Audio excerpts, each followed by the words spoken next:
ሰላም ሰላም የጀነራል ኤዱኬሽን ቤተሰቦች እንደምን አላችሁ እንደምን ቆያችሁ።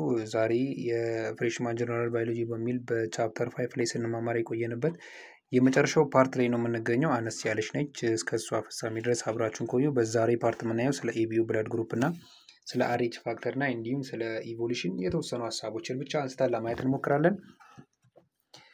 ስለ ኤቢዩ ብለድ ግሩፕ ሲን አርኤች ፋክተር ስናይ in 1901 it was discovered that there were three blood types A, B and O and that mixing blood from different types caused an immune response that resulted in clamping ማለት ነው። ሶ በ1901 ሶስት አይነት የብለድ ግሩፖች ብቻ አሉ ተብሎ ነበር በዛ ሰዓት ዲስከቨር ተደርጎ የሚታሰቡትና ምን ናቸው? እነዚህም ብለድ ግሩፕ ኤ የምንለው ብለድ ግሩፕ ቢ እና ኦ የምንለው ማለት። ስለዚህ እነዚህን የተለያዩ አይነት ብለድ ግሩፖችን ሚክስ ማድረግ ኢሚኖ ሲስተማችን እንዲቆጣ ያደርጋል የሚል ሀሳብ ላይ በዛ ጊዜ በነበሩ ሳይንቲስቶች ደርሰው ነበርና ኤቢ የምንለው ደግሞ በኋላ ላይ ነው ዲስከቨር የተደረገው። ያም የሆነበት ምክንያት በጣም ሬር ስለሆነ ነው። ሶ ኤቢዩ ብለድ ታይፕ አን ኢንዲቪጁዋል ሬድ ብለድ ሴል ዊል ኮንቴን ፕሮቲንስ ታይፕ ኦፍ ኤ ኦር ቢ ኦር ቦዝ ኦር ደግሞ ኔዘር ማለት። የኤቢዩ ብለድ ግሩፕ ሲስተም እንዲኖር ያደረገው ምንድን ነው? ብለድ ታይፕ እንዲኖር ያደረገው ፕሮቲኖች አሉ። እነዚህ ብለድ ፕሮቲን ታይፕ ኤ የሚባል አለ፣ ታይፕ ቢ የሚባል አለ። ሁለቱን አብሮ ያዘ አለ ወይ ደግሞ ምንም ያላዝ ያለ። በእነዚህ አማካኝነት ነው ማለት ነው የተለያየ ብለድ ግሩፕ ወር ኤቢዩ የምንለው ሲስተም የመጣው። ታይፕ ኤ የምንለውን ፕሮቲን ከያዘ ብለድ ግሩፕ ኤ ይሆናል። ቢን ከያዘ ቢ ይሆናል። ኦን ከያዘ ደግሞ በኋላ ላይ ቴብል ላይ እናያለን። ሁለቱንም ካልያዘ ደግሞ እሱ ምን እንደሆነ እናያቸዋለን ማለት ነው። ዘ ቦዲ ፕሮዲውስ አንቲቦዲ ዛት ዊል አታክ ኤኒ ፎሪን ታይፕ ማለት። ሌላ አይነት ፕሮቲን ሰውነታችን ላይ ከገባ ደግሞ ሰውነታችን ምን ያደርጋል ማለት ነው? ያን አታክ ያደርጋል ማለት ነው። ፎር ኤግዛምፕል እዚህ ጋር ስናይ ብለድ ግሩፕ ኦ የሆነ ሰው ምንም አይነት አንቲጂን የለውም ማለት ነው። ታይፕ ኤ ታይፕ ቢ የምንለውም የፕሮቲን አይነት በውስጡ አልያዘም ማለት ነው። ግን አንቲቦዲ አለው። ምን አይነት አንቲቦዲ? አንቲቦዲ ኤ እና አንቲቦዲ ቢ የምንለው ማለት ነው። ስለዚህ ይሄ ብለድ ግሩፕ ኦ ደግሞ ምንድን ነው የሚባለው? ዩኒቨርሳል ዶነር ነው የሚባለው። ለማንም መስጠት ይችላል። ለኤም መስጠት ይችላል፣ ለቢም መስጠት ይችላል፣ ለኤቢም መስጠት ይችላል፣ እንዲሁም ደግሞ ለራሱ ለኦ መስጠት ይችላል ማለት ነው። ግን ምንድን ነው መቀበል የሚችለው ከኦ ብቻ ነው የሚሆነው ማለት። ብለድ ግሩፕ ኦ ካለው ብቻ ነው ማለት ነው።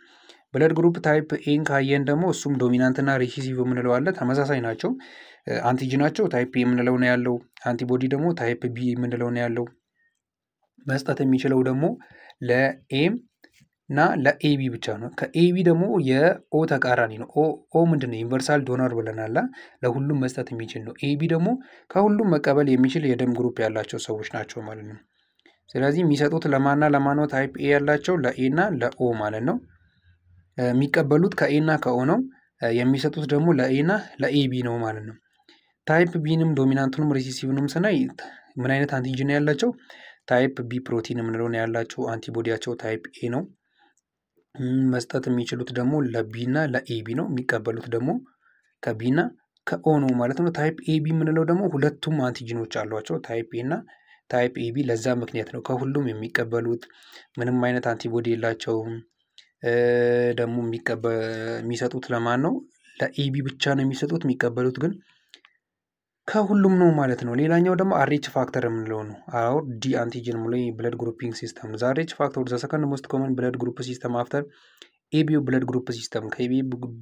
ከኤቢዩ ብለድ ግሩፕ ሲስተም በመቀጠል ሁለተኛው ብለድን ግሩፕ የሚደረግበት መንገድ ነው። መጀመሪያ ዲስከቨሪ የተደረገው ሬሱስ ሞንኪ በሚባል ግለሰብ ነገር ነው። ሶ ዘ ዲስከቨር ዘ አርኤች ፋክተር ኢዝ ኢንሄሪትድ ኢንዲፔንደንትሊ ፍሮም ኤቢዩ ብለድ ታይፕ ማለት ከኤቢኦ ከምንለው ከብለድ ግሩፕ ሲስተም ኢንዲፔንደንትሊ ነው ይሄኛው ኢንሄሪት የሚደረገው የሚተላለፈው ማለት ነው። ሶ ጂኖታይፑ አርኤች ፋክተር ፕላስ ፕላስ ከሆነ ፕላስ ኔጌቲቭ ሊሆን ይችላል፣ ኦር ኔጌቲቭ ኔጌቲቭ ሊሆን ይችላል ማለት። ስለዚህ ፕላስ ፕላስ እና ፕላስ ኔጌቲቭ ካላቸው ምን አላቸው? አርኤች ቴስት ሲደረጉ ፖዘቲቭ ነው የሚሆኑት ማለት ነው። አርኤች ኔጌቲቭ ከሆኑ ደግሞ አርኤች አንታይዲን የላቸውም፣ አንቲጂን የላቸውም ማለት ነው በውስጡ። ሶ ዘ ቴስቱ ምንድነው የሚሆነው? ቴስት ሲደረጉ አርኤች ኔጌቲቭ ማለት ነው። ይኸው እዚህ ጋር አርኤች ፖዚቲቭ ከሆኑ ብለድ ፕሮቲናቸው አርኤች ዲ ፕሮቲን አለ። አንቲቦዲ የላቸውም። ለአርኤች ፖዚቲቭ መስጠት ይችላሉ። የሚቀበሉት ደግሞ ከሁለቱም ከፖዚቲቭም ከኔጌቲቭም መቀበል ይችላሉ ማለት ነው። አርኤች ኔጌቲቭ ግን ምንድነው?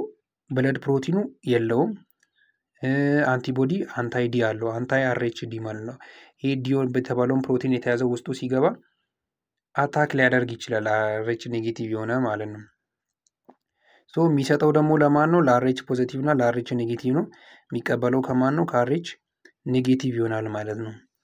አርኤች ሴንሲታይዜሽን የሚለውን ሀሳብ ስናይ አርኤች ሴንሲታይዜሽን ዋን ኢንተረስቲንግ ሜዲካል ሴናሪ ኢንቮልቭስ አን አርኤች ኔጌቲቭ ማዘር ሁ ኬሪስ አን አርኤች ፖዚቲቭ ቤቢ ማለት ነው። አርኤች ሴንሲታይዜሽን ማለት በጣም ሕክምናው ላይ በጣም ብዙ ጊዜ የሚፈጠር ግን ከተፈጠረ ብዙ ጊዜ የማይፈጠር ነው፣ ግን ከተፈጠረ ደግሞ በጣም ከባድ ሁኔታዎችን ሊፈጠር የሚችልበት መንገድ ነው ማለት ምን አይነት ነገር ነው? ይህም ደግሞ አርኤች ኔጌቲቭ የሆነች እናት አርኤች ፖዚቲቭ የሆነ ልጅ ስታረግዝ በማጸኗ ስር ስትይዝ የሚፈጠር ሲናሪዮ ነው ማለት ነው የአርኤች ሴንሲታይዜሽን የምንለው ማለት ነው። the baby of an RH positive father and an RH negative mother can be RH positive negative or negative negative. If the baby is RH positive negative, the first pregnancy causes RH sensitization in the mothers because she is exposed to foreign proteins and builds up antibody against them. ይሄ RH ፖዚቲቭ ከሆነ እናት RH ፖዚቲቭ ከሆነ አባት RH ኔጌቲቭ የሆነች እናት RH ፖዚቲቭ የሆነ ልጅን ይዛ ከተገኘች በማህፀኗ ምን ያደርጋል? ሰውነቷ ሴንሲታይዝ ይሆናል ማለት ፎሪን ቦዲ ሰውነቷ ስር እንደገባ ነው የሚያስበው ማለት ነው። ስለዚህ ምን ያደርጋል? ለቀጣይ ፕሬግናንሲ አንቲቦዲ አዘጋጅቶ ይጠብቃል ማለት ነው። ቀጣይ እንደ ችግር አምጪ ነገር ስለሚያይ ቀጣይ ምን ያደርጋል? RH ፖዚቲቭ የሆነ ልጅ ስታረግዝ ከራሱ ከባለቤቱ ስታረግዝ ማለት ምን ያደርጋል ማለት ነው? ልጁን ይገድለዋል ማለት ነው። ይህም እንዳይሆን ደግሞ የሚሰጣት መድኃኒት አለ። ፊውቸር ፕሬግናንሲ ካን ቢ ኢንክሪዚንግሊ ዲፊካልት አዝ ዘ ማዘርስ አንቲቦዲዝ አታክ ዘ ቤቢ ማለት ነው። ስለዚህ ይሄ እንዳይሆን ደግሞ አርኤች አንታይዲ የሚባል ነገር ትወጋለች ከተወለደች በተወሰነ ጊዜ ውስጥ ማለት ነው። በነፍሰ ጡር እያለች 28ኛ ሳምንት አካባቢ እና ከተወለደች በተወሰኑ ሰዓታት ውስጥ እንድትወጋ ይደረጋል ማለት ነው። ሌላኛው የዚህ ምዕራፍ የመጨረሻው ፓርት ስለ ኢቮሉሽን የምናወራበት ነው። ኢቮሉሽን ዘ ግራጁዋል ቼንጅ ኦፍ ኦርጋኒዝም ኦን ዘ ኤርዝ ኦቨር ሎንግ ፔሪድስ ዊዝ ኒው ፎርም ሪፕሌሲንግ ኦልድ ዋንስ። ኢቮሉሽን ማለት ግራጁዋል የሆነ ቼንጅ ኦፍ ኦርጋኒዝም ነው። ኦርጋኒዝም በጊዜ ሂደት የሚያደርጉት ለውጥ ማለት ነው። ዝግመተ ለውጥ ይባላል። ከጊዜ እየሄደ በመጣ ቁጥር እነሱም ደግሞ ቀስ እያሉ የሚያካሄዱት ለውጥ ማለት ነው። ይሄ ደግሞ ምን ያደርጋል? ኒዋን አዲስ አሁን ላይ እየተፈጠሩ ያሉ ወር አዳዲሶቹ ኦልዶችን ሪፕሌስ እያደርጉ እየተኩ ነው ማለት ነው የሚመጡት ማለት ነው። አስ ኢቮሉሽን አስ ፕሮግረስድ ኒው ስፒሺስ አር አራይዚንግ ዘ ባዮዳይቨርሲቲ ኦፍ ፕላንት ኢንክሪዚንግ ላርጅ ኤንድ ሞር ኮምፕሌክስ ኦርጋኒዝም ሪፕሌስ ዘ ስሞለር ኤንድ ሳም ስፒሺስ አስ ጌት ኤክስቲንክት ማለት ነው። ኢቮሉሽን እየተካሄደ በመጣ ቁጥር ደግሞ ምን ይሆናል? አንዳንድ አዳዲስ ስፒሺሶች ይፈጠራሉ። ባዮዳይቨርሲቲ ኦፍ ፕላንት እየጨመረ ሊመጣ ይችላል። ላርጅ እና ሞል ኮምፕሌክስ የሆኑ ኦርጋኒዝሞች ምን ይሆናሉ? ሪፕሌስድ እየሆኑ ስሞል እና አንዳንድ ስፒሺሶች ደግሞ ኤክስትሪክት እያደረጉ እየጠፉ ሊመጡ ይችላሉ ማለት ነው። ኤንድ ኢቮሉሽን ካን ኦልሶ ቢ ዘ ቼንጅ ኢን ዘ ጄኔቲክ ኮምፖዚሽን ኦፍ ፖፑሌሽን ኦቨር ሰክሰሲቭ ጀነሬሽን ዊች ሜይ ቢ ኮዝድ ባይ ሚዮሲስ፣ ሃይብሪዳይዜሽን፣ ናቹራል ሰሌክሽን፣ ሚውቴሽን። በእነዚህ ፕሮሰስ ደግሞ ምን ሊሆን ይችላል? ከዚህ ቀደም የነበረ ጀነሬሽን ለውጥ ሊያካሄድ ይችላል። ቲዮሪስ አባት ኦሪጂን ኦፍ ላይፍ ኦን ኤርዝ ዘ ቲዮሪ ኦፍ ኢቮሉሽን ዲስክራይብድ ሃው ዘ ቫሪየስ ፎርምስ ኦፍ ላይፍ ኦን ኤርዝ ኢንክሉዲንግ ሂውማንስ ኢመርጅድ ኤንድ ዴቨሎፕድ። ቲዮሪ ኦፍ ኢቮሉሽን ምንድን ነው የሚለው? አሁን ላይ ያሉ ኦርጋኒዝሞች እንዴት አሁን ወዳሉበት ደረጃ ደረሱ መጡ የሚለውን ነገር የሚያትት ነው። ስለዚህም ብዙ አይነት ቲዮሪዎች አሉ። ስፔሻል ክሬሽኒዝም የሚባሉ አለ፣ ስፖንታነስ ጀነሬሽን፣ ኢተርኒቲ ኦፍ ላይፍ፣ ኮስሞዛን ቲዮሪ፣ ባዮኬሚካል ኦሪጂን። እነዚህ በጣም አሁን ላይ ያሉ ቲዮሪዎች ናቸው። አምስቱ ምናምን ነገር እነሱን ከመጽሐፋችሁ ማየት ትችላላችሁ። እንዲሁም ደግሞ ምን አለ ሌሎች እነዚህ ቲዮሪ ኦፍ ኢቮሉሽን ላይ ዜር ሃቭ ቢን መኒ ቲዮሪስ ኦፍ ኢቮሉሽን ዛት ሃቭ ኤክስፕሌንድ ሃው ዳዝ ኢቮሉሽን ራሱ እንዴት ተፈጠረ የሚለውን የሚያወሩ አሉ። እና ደግሞ አዲስ ስፒሽስ እንዲመጣ ምንድን ነው ድራይቭ የሚያደርግ የሚለውን የሚያትቱ ላማርክ ቲዮሪ ኦፍ ኢቮሉሽን፣ ቻርለስ ዳርዊን፣ ናቹራል ሰሌክሽን፣ ኒው ዳርዊኒዝም የሚባሉ የተለያየ አይነት ቲዮሪዎች አሉ ማለት ነው። እነዚህን ከሞጁላችሁ ላይ መመልከት ትችላላችሁ። ከዛም ጥያቄ ካላችሁ በኮሜንት ሴክሽን ማስቀመጥ መጠየቅ ትችላላችሁ።